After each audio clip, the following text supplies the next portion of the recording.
Loyola Café.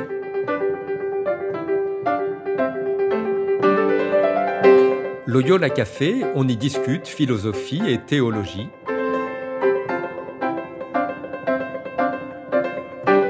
C'est là que chaque semaine, Isabelle et Parnell dialoguent avec un enseignant des facultés Loyola Paris, le temps d'un café. L'émission d'aujourd'hui est animée par Parnell Ledaga.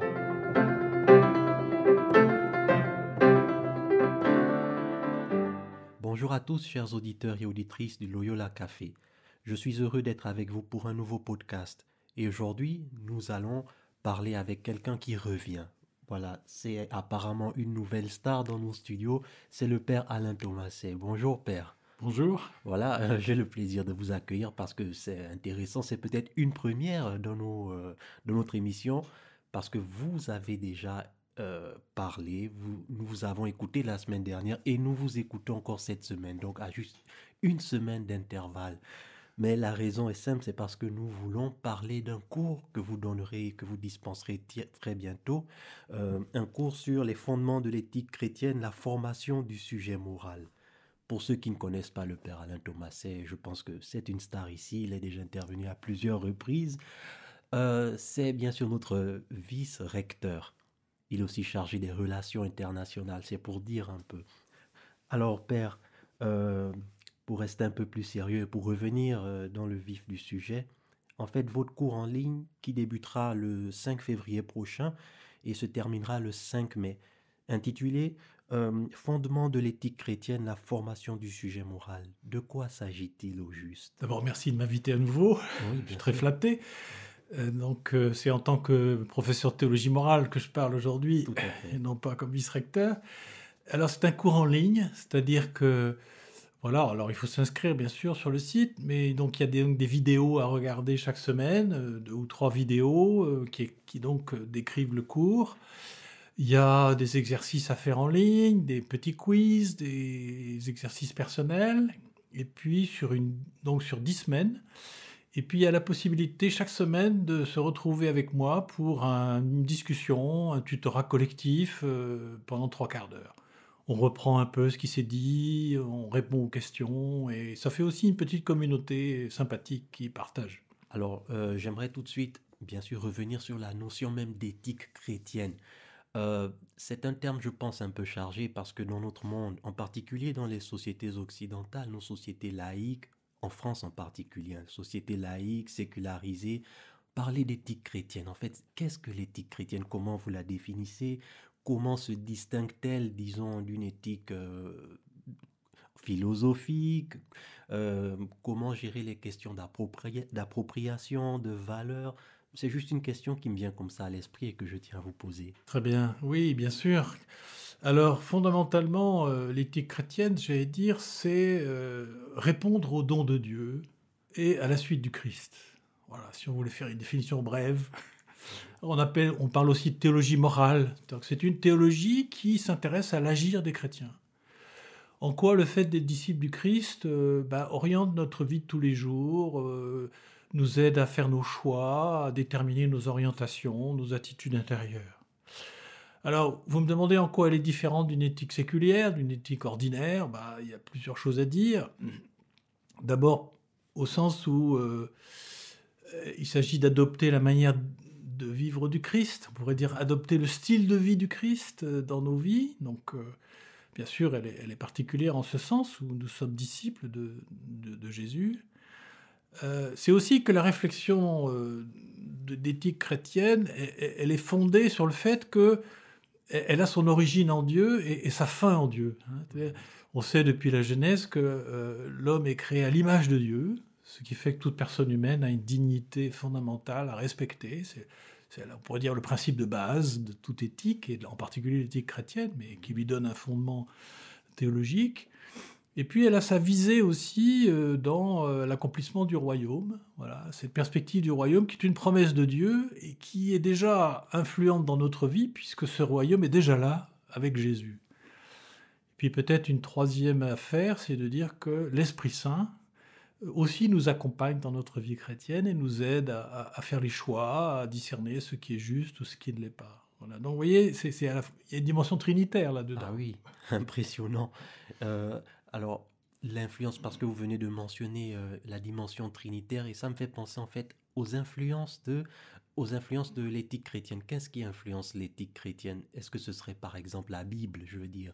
Euh, je pense tout de suite à la Bible, hein, parce que Bien c'est le sûr. livre sacré des chrétiens. Alors, la Bible, comment elle peut influencer Alors, l'éthique chrétienne? avant de parler de la Bible, je voudrais préciser dans ma réponse à la question précédente que Oui, allez-y. l'éthique chrétienne, elle est spécifique dans ce que j'ai dit là sur la dimension trinitaire, mais en même temps, elle s'adresse à toute personne et elle prétend vouloir parler à tous. Parce que, je dirais, l'humanité, pour nous, nous croyons, se révèle pleinement dans le Christ. Hein. C'est l'homme par excellence. Hein. Voici l'homme, dit Pilate, dans l'évangile de Jean. Donc, c'est une anthropologie, en fait. Donc, d'une certaine façon, l'éthique chrétienne, elle s'adresse aussi à la conscience de tout homme, à la raison de tout homme. Elle doit être raisonnable aussi. Elle doit pouvoir être entendue. Voilà. Ce qui fait que il s'agit aussi d'essayer de traduire cette éthique chrétienne dans des mots qui puissent être accessibles à nos contemporains, ce qui n'est pas toujours facile. Ce qui veut dire que elle s'adresse aussi, disons, à un athée, à un musulman, à un juif, un bouddhiste. Oui, dans la mesure où il veut entendre, on pourrait dire, l'offre de sens que la tradition chrétienne offre avec toute sa réflexion, toute son expérience, toute sa tradition. Alors pour répondre à votre question sur la Bible, bien sûr, on pourrait dire la première influence de la tradition chrétienne, c'est la Bible. Alors, on croit souvent que la Bible nous donne des règles, elle en donne très peu en fait. On pourrait dire que la Bible n'est pas d'abord un livre de règles, elle nous parle d'abord de l'histoire de Dieu avec l'humanité. Cet événement incroyable que Dieu vient partager notre histoire jusqu'à s'incarner parmi nous en Jésus. Alors en fait, l'Église, dans son interprétation de la parole de Dieu, a retenu beaucoup, évidemment, le décalogue, mais il y a très peu de lois, en fait, de manière explicite. Ah oui, j'allais justement vous dire que, parce que quand vous dites qu'il n'y a pas beaucoup de règles, j'ai tout de suite pensé au livre du Lévitique, au Deutéronome, je me dis il y a quand même Alors, beaucoup de règles. il y a loi et loi. Hein. Le Lévitique, c'est avant tout des lois liturgiques ou des lois d'organisation de la liturgie du temple. Non, il y a des lois, mais en fait, fondamentalement, la Bible influence notre vie morale de manière indirecte. C'est-à-dire, elle nous apprend une manière d'être. C'est pour ça, on va y revenir, que l'éthique des vertus aujourd'hui retrouve un certain intérêt, parce que la Bible ne nous dit pas directement ce que nous avons à faire, mais elle nous apprend peu à peu à vivre comme le Christ, voilà, à la manière de Dieu, on pourrait dire. Si vous lisez l'Évangile, le Sermon sur la montagne, par exemple, il s'agit de répondre à l'amour de Dieu en aimant nos frères. Hein, finalement, comme dit Jésus, aimer Dieu, aimer les frères, voilà le résumé. Alors, le Sermon sur la montagne nous dit « Aimez vos ennemis, priez pour vos persécuteurs, afin de devenir fils et filles du Père, lui qui fait briller son soleil sur les méchants et sur les justes, et qui fait tomber la pluie sur les bons et les méchants. » Ça veut dire, en regardant le Père, eh bien, nous avons une attitude fondamentale qui consiste à aimer, et aimer nos frères. Voilà. Et c'est ça qui fait que nous allons devenir fils et filles de Dieu, ce que nous sommes déjà, mais ce que nous avons à devenir sans cesse. Voilà. Pour être frères et sœurs, en fait, en humanité. Donc, je dirais l'inspiration biblique, elle est là, fondamentalement. C'est devenir fils et filles de Dieu, pleinement. Être digne de notre vocation de fils et filles de Dieu. Voilà, en 2 mots. On pourrait développer beaucoup, mais... Et c'est la loi de l'esprit, nous dit Paul. Hein. C'est-à-dire que c'est vraiment cette inspiration de l'Esprit Saint en nous, qui est l'Esprit de Jésus, qui nous indique la manière, la meilleure de vivre de l'Évangile dans chacun de nos compartiments de vie. Que ce soit la famille, le travail, les loisirs, etc. Alors, je dois avouer que votre réponse me donne à réfléchir parce que, bien sûr, vous venez d'insister sur le fait que la Bible ne donne pas tellement de règles très directes pour l'éthique chrétienne. Et je fais le lien avec la notion de loi naturelle. Je crois ne pas me tromper lorsque je dis que l'Église catholique, par exemple, a pendant plusieurs siècles beaucoup invoqué la notion de loi naturelle, et pas seulement l'Église catholique, les philosophes, on a souvent parlé d'une loi naturelle qui serait accessible à la raison humaine, indépendamment des lieux, des confessions religieuses. Alors, que peut-on dire de la loi naturelle? Est-ce quelque chose qui influence aussi l'éthique chrétienne, en fait? Oui, c'est une longue tradition, la loi naturelle, hein, qui a parfois été mal comprise, enfin qui reste toujours difficile à bien comprendre, parce que le mot loi naturelle peut signifier beaucoup de choses, hein. Il faut d'abord dire que c'est pas une loi physique, ni une loi biologique, c'est pas non plus une loi scientifique, c'est d'abord une loi morale. Donc c'est quelque chose qui s'adresse à la conscience. Alors son origine, elle est ancienne, hein, c'est les stoïciens déjà, hein, qui parlent de loi naturelle au sens où, qu'on soit à Athènes ou à Sparte, il y a des choses qui sont communes à toute humanité et à tout comportement digne de l'humanité, on va C'est dire. vrai. Voilà. Donc il y a un fondement philosophique ancien que la tradition a reprise en disant l'éthique chrétienne, elle est fondamentalement raisonnable parce que cette loi naturelle, elle est inscrite dans le cœur des hommes, en quelque sorte, par le Créateur. Hein, alors les anciens, les philosophes parlaient du logos, mais les chrétiens parleront du Créateur et du Verbe, c'est-à-dire le Christ. Il y a quelque chose qui est ancré en chacun de nous, du fait que nous avons reçu la vie d'un Créateur. C'est d'abord vouloir faire le bien, éviter le mal. Et puis ensuite, alors dans la tradition de l'Église, ça a été, on pourrait dire, répondre à ce que le Créateur a déjà mis en nous comme tendance naturelle. Oui. Voilà, donc l'union en vue de la procréation, élever les enfants, préserver sa vie, vivre une vie sociale, rechercher la vérité. Voilà, c'est un peu les grands principes fondamentaux de la loi naturelle. Alors évidemment, le risque, c'est que dans la tradition de l'Église, on l'a souvent interprété de deux manières différentes. On peut dire soit une loi de la raison, inscrite dans le cœur, comme dit saint Paul d'ailleurs dans l'Épître aux Romains. Mhm. Même les païens ont une loi inscrite dans leur cœur. Ça, c'est ce que fait d'ailleurs Thomas d'Aquin aussi. Et puis, il y a eu aussi parfois une tendance à faire de cette loi naturelle une loi biologique. Oui. Respecter les rythmes de la nature biologique, notamment pour la régulation des naissances, etc. Bon. Alors, ce n'est pas une loi biologique, c'est une loi naturelle, mais qu'il faut sans doute réinterpréter aujourd'hui. L'idée, c'est vraiment de trouver une loi universelle, une loi morale qui soit commune à tous. Et ça, nous sommes toujours en recherche de cette loi naturelle. Donc le terme est bon, après la réalité que nous avons vécue a besoin d'être renouvelée et rénovée. C'est pour ça d'ailleurs que le pape Benoît XVI avait commandé à la Commission théologique internationale une espèce de révision de ce terme. Alors c'est ce dont je parle dans le cours. Mais est-ce que justement parce que vous avez parlé de loi naturelle comme une sorte de tendance, disons, à certains comportements pour le bien, et tout de suite je me suis demandé, mais les personnes, disons, qui ont des tendances, peut-être pourrait-on dire que ces personnes sont malades, mais des gens, on a l'impression que ces personnes ne veulent pas faire du bien, qu'elles sont sans cesse en train de se complaire en blessant d'autres personnes, disons des personnes sadiques. Est-ce qu'elles sont des exceptions à la notion de loi Non, c'est naturelle? clair.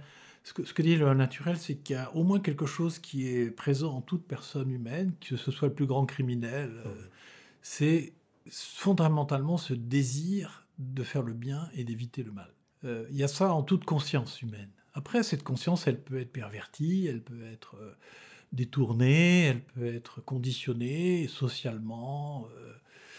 Évidemment, si j'ai vécu dans une famille qui est raciste, assez naturellement, je vais devenir raciste. Mais il faudra un peu d'expérience, de réflexion, d'éducation pour pouvoir évoluer. Voilà. Donc, il n'y a pas de fatalité, on pourrait dire. On peut toujours, parce que fondamentalement, l'être est créé à l'image de Dieu, et donc avec cette bonté originelle qui peut être dévoyée, qui peut être détournée. Alors, j'en parle évidemment quand je parle des rapports de la conscience, la formation de la conscience, et le rapport à la loi dans ce cours, qui est un point évidemment très important. Et je pense que c'est très important ce que vous dites, qu'il n'y a pas de fatalité et que le terme est peut-être...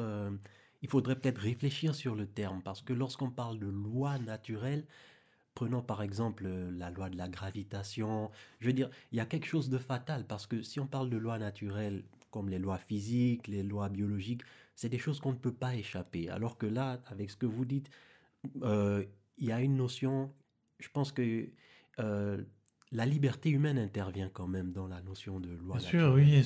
oui, comme toute loi, elle s'adresse à une liberté qui doit en juger. C'est-à-dire que c'est toujours en conscience qu'on décide. La loi, elle est là comme un repère, on pourrait dire une balise sur le chemin, mais elle ne trace pas le chemin. Elle indique simplement les lieux où on risque de se perdre. Ne pas tuer, ne pas voler, ne pas mentir, parce que bien sûr, ça détruit la confiance entre les personnes, ça détruit ce qui est bon entre nous, etc. Non, mais ça ne dit pas ce que je dois faire. Vous comprenez? Tout à fait. Alors, en lisant le descriptif de votre cours, j'ai été frappé par l'insistance sur les vertus. Voilà, j'ai entendu parler de l'éthique des vertus. N'est-ce pas un peu nouveau parce que, bon, le terme éthique des vertus, c'est quelque chose que l'on fait en philosophie, mais dans le cadre de l'éthique chrétienne, de la morale, n'est-ce pas un peu nouveau de parler d'éthique des vertus parce que la morale, lorsqu'on parle de la morale, on pense souvent à des normes, à des règles bien établies. Et là, en parlant d'une personne vertueuse, c'est comme si euh, la morale n'était plus une question de règles, mais surtout une question, disons, de vertu. C'est peut-être moi qui comprends mal, mais je vous laisse. Non, non, tout à fait. Alors, d'abord, le mot vertu n'a pas forcément bonne presse parce que ça peut faire passer des choses un peu anciennes et une morale bourgeoise, etc. Non, non. D'abord, le terme vertu, c'est très ancien, comme c'est Aristote, c'est Platon, il y a une grande tradition qui a été reprise par les pères de l'Église, notamment, et Saint Augustin, Saint Thomas d'Aquin ont parlé beaucoup des vertus. Et dans l'histoire de l'Église, on a un petit peu abandonné les vertus quand on s'est beaucoup tourné sur la question des lois, notamment sous l'influence du sacrement de la réconciliation. Hein. Quand il a fallu former les confesseurs, on a fait des manuels de théologie morale qui étaient essentiellement une détermination du rapport à la loi. Est-ce que c'est un péché? Quel type de péché? Etc. C'était utile, mais c'était un peu réducteur. C'était une dimension très légaliste, on va dire. Alors d'aujourd'hui, dans la tradition catholique et protestante aussi d'ailleurs, on redécouvre la dimension des vertus depuis une trentaine d'années à peu près. Et en France un petit peu moins même encore. C'est pour ça que j'en parle, parce que je crois que c'est une dimension très importante dans l'éducation morale, hein, la formation du sujet moral. Qu'est-ce que c'est qu'une vertu? C'est une habitude acquise de la liberté qui nous prédispose à faire le bien. C'est l'humilité, c'est la charité, la prudence, la solidarité, la compassion, etc. Donc ce sont des attitudes intérieures, mais qui ont besoin d'être apprises, d'être éduquées. C'est pour ça que insister sur les vertus, c'est aussi parler de l'éducation. Voilà, hein, ça s'acquiert. Je prends souvent cet exemple, on apprend à jouer au football. Alors, il ne suffit pas de connaître les règles, il faut acquérir, on pourrait dire, la vertu du bon joueur de football, c'est-à-dire avoir l'intelligence du jeu, jouer en équipe, pas tout seul, pas jouer perso, savoir où est-ce qu'il faut le meilleur endroit où adresser le ballon, avoir un esprit de camaraderie, respecter l'adversaire. Tout ça sont des vertus. C'est pour ça que le football est une très bonne école d'éducation vertueuse. Voilà. Et donc, je crois qu'on parlait de la Bible tout à l'heure. La Bible, mais aussi la liturgie, les pratiques chrétiennes, en fait, développent en nous une manière d'être qu'on peut assimiler à un ensemble de vertus chrétiennes. Voilà. Dont la charité est le sommet, bien entendu, mais aussi la miséricorde, la compassion, etc. Donc, c'est pour ça que cette dimension des vertus aujourd'hui est importante et de fait un petit peu nouvelle. Et donc, il y a beaucoup de choses à dire là-dessus. C'est un des chapitres du cours. Alors la dernière question que je vais vous poser, peut-être la plus difficile, hein, bon, peut-être pas difficile pour vous, mais disons, dans un monde de plus en plus sécularisé, en particulier en Occident, euh, marqué, frappé de plein fouet par l'individualisme, le relativisme, l'éthique chrétienne a-t-elle encore sa place? Quel rôle peut-elle même jouer dans le débat public quand de moins en moins de personnes croient ou alors auront peut-être nourriront un certain nombre de préjugés parce que si vous venez parler à quelqu'un d'éthique chrétienne, au lieu tout simplement de parler d'éthique, il y a peut-être cette idée de quelque chose de religieux, d'ancien, de moralisateur.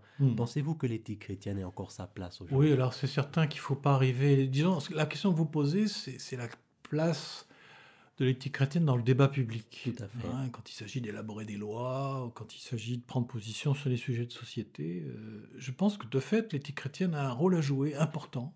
Alors sans ne pas prétendre d'abord, comme vous suggérez, vouloir régenter tout le monde et avoir la vérité indépendamment des autres, mais faire une offre de sens, comme je disais tout à l'heure. Je pense que les gens aujourd'hui sont demandeurs de sens, sont demandeurs d'orienter leur vie d'une manière sensée, heureuse, parce que finalement le but de l'éthique chrétienne, c'est quand même le bonheur. Et le bonheur pour tous, c'est le bien commun. Voilà. Donc je pense que cette proposition d'éthique chrétienne, elle est pertinente pour aujourd'hui. Une parmi d'autres, sans doute, évidemment, on ne prétend pas avoir le monopole, mais dans les débats sur l'euthanasie, sur la procréation, sur l'accueil de l'étranger, sur les questions de justice sociale, l'éthique chrétienne a une proposition à faire, elle a des questions à poser aussi, elle demande à respecter les autres, à voir comment on peut au mieux honorer et respecter la vie de tout être humain. Voilà. Ça, c'est une première fonction. Il y en a d'autres. Une deuxième fonction, pour moi, c'est aussi une fonction critique. C'est-à-dire une question, on pourrait dire une posture de vigilance, en disant, attention, si vous faites ça, est-ce que vous allez respecter les petits ? Est-ce que vous allez respecter toutes les personnes en jeu, les malades, les pauvres, les enfants, que sais-je. Voilà. Et ça, on pourrait dire une fonction de vigilance. Et puis il y a une troisième fonction, moi que j'aime aussi, c'est, on pourrait dire, une fonction d'espérance, une fonction utopique.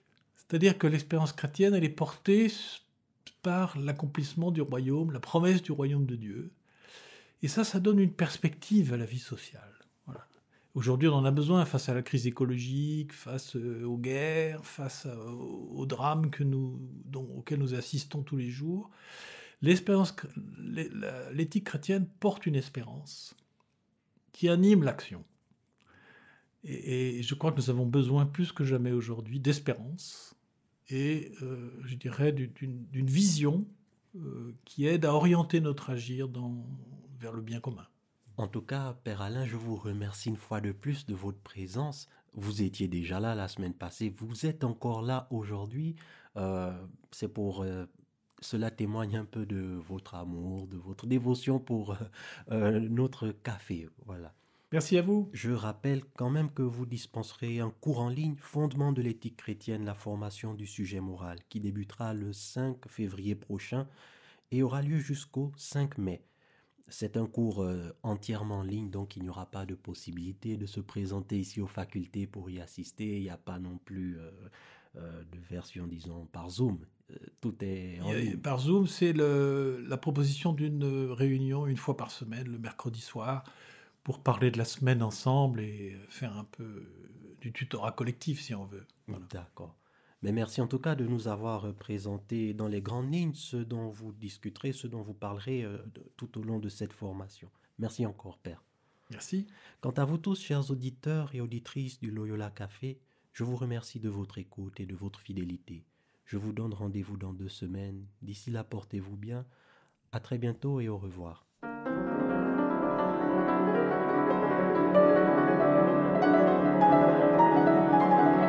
Vous écoutiez Loyola Café, le podcast des facultés Loyola Paris.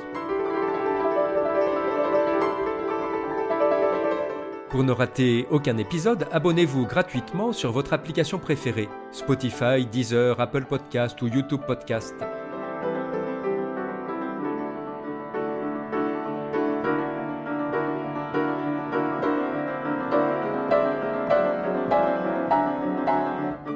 Et sur notre site internet www.loyolaparis.fr, découvrez l'ensemble de nos cours et conférences en philosophie et théologie. À bientôt.